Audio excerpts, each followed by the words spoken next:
अस्सलामुअलैकुम my dear students आज बेटा मैं आप लोगों को सिखाऊंगा न्यूटन का जो फॉर्मूला है इसको क्यों माना जाता है special case of Newton second law of motion.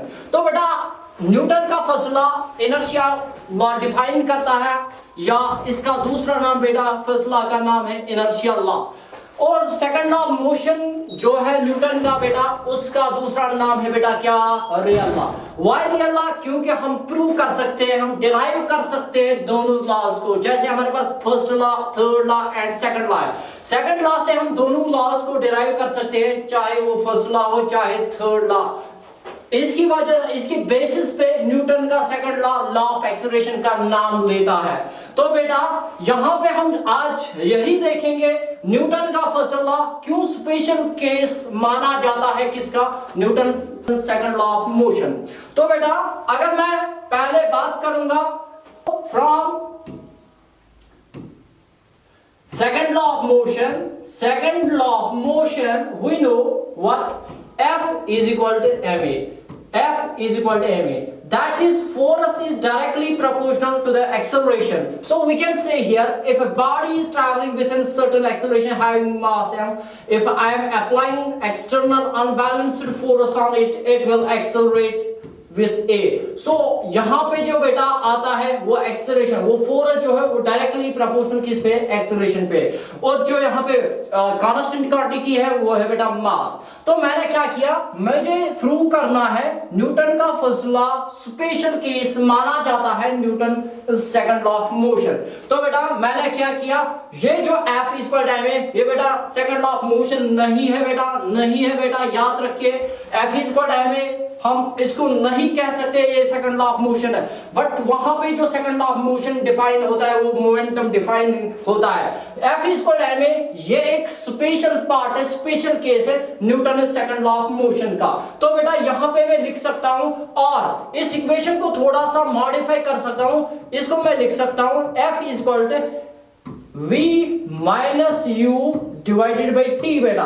तो क्यों मैंने लिखा है v minus u divided by t, क्योंकि हमारे पास तीन equation, basic equations of motion है। जो फर्स्ट है इक्वेशन ऑफ मोशन है वो बेटा क्या है, v is equal to u plus at बेटा।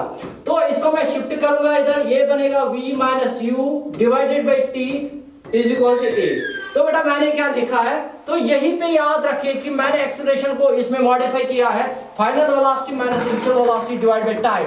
तो बेटा यहाँ पे अगर बॉडी के ऊपर कोई भी एक्सटर्नल फोर्स नहीं एक्ट हो रहा है, अगर ये ऑब्जेक्ट यहाँ पे, अगर ये बॉडी इस पे कोई फोर्स एक्ट नहीं हो रहा है तो बॉडी स्टेट में किसमें रहेगी, वो रेस्ट में रहेगी। या अगर इस पे बैलेंस्ड फोर्सेस एक्ट हो रहे हैं तो बेटा किस में होगी, यूनिफॉर्म मोशन में रहेगी। तो बेटा यहाँ पे यही बात समझ आ गई कि न्यूटन का फर्स्ट लॉ यही डिफाइन करता है कि अगर बॉडी मोशन में है, यूनिफॉर्म मोशन में है तो वो उसी स्टेट में रहेगी, या अगर रेस्ट में वो तो उसी स्टेट में रहेगी। क्यों, उसके बेसिस पे उस न्यूटन का फर्स्ट लॉ का नाम, दूसरा नाम पड़ता है लॉ ऑफ इनर्शिया। तो मैंने यहाँ पे सेकंड लॉ का स्पेशल केस लिया है F is equal to ma, और इसको मैंने और डिराइव और मॉडिफाई किया है F is equal to m into v minus u divided by t। तो बेटा इसके बाद वो बन गई है F is equal to v minus u divided by t। तो बेटा अगर बॉडी के ऊपर कोई भी फोर्स एक्ट नहीं हो रहा है, एक्सटर्नल अनबैलेंस्ड फोर्स एक्ट नहीं हो रहा है, तो बॉडी किस में होगी, रेस्ट में होगी बेटा।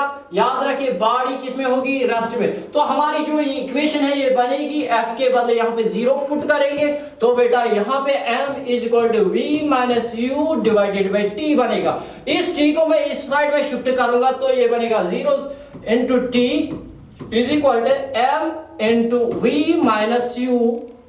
तो बेटा ये 0 बनेगा, multiply anything which is multiplied by 0 always gives the result 0।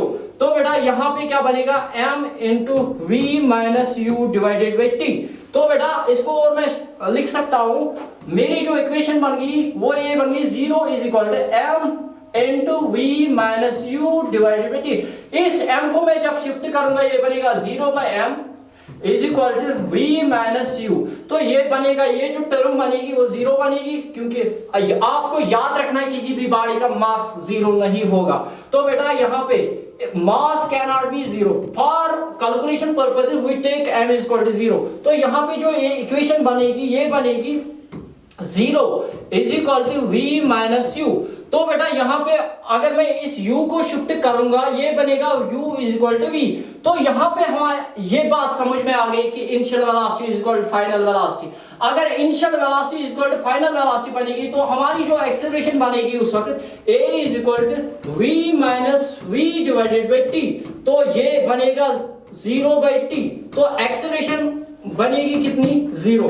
तो बॉडी किस में होगी, बॉडी तो स्टेट ऑफ रेस्ट में होगी या बेटा किस में होगी, यूनिफॉर्म मोशन में होगी। तो बात यही समझ आ गई कि अगर बॉडी के ऊपर कोई भी नेट एक्सटर्नल अनबैलेंस्ड फोर्स नहीं एक्ट हो रहा तो उस बॉडी के ऊपर कौन से फोर्सेस एक्ट हो रहे हैं, तो उस वक्त बैलेंस्ड फोर्सेस एक्ट हो रहे हैं। और बॉडी जो है वो तो या तो होगी किस स्टेट में, या तो बेटा होगी किस स्टेट में, रेस्ट में, या तो बेटा यूनिफॉर्म मोशन में। हमें यही प्रूव करना था कि न्यूटन का फर्स्ट लॉ क्यों स्पेशल केस माना जाता है, Newton second law of motion, क्योंकि हमें जो यहाँ पे रिजल्ट मिलता है इनिशियल वेलोसिटी किसके बराबर आती है, फाइनल वेलोसिटी। तो इसका मतलब है कि बॉडी किस में, या तो बेटा रेस्ट में होगी या तो बेटा किस में, यूनिफॉर्म मोशन में होगी। तो बेटा आई होप आपको ये बात ये पूरी तरीके से बेटा अंडरस्टैंड हुआ होगा। तो बेटा thank you and have a nice day.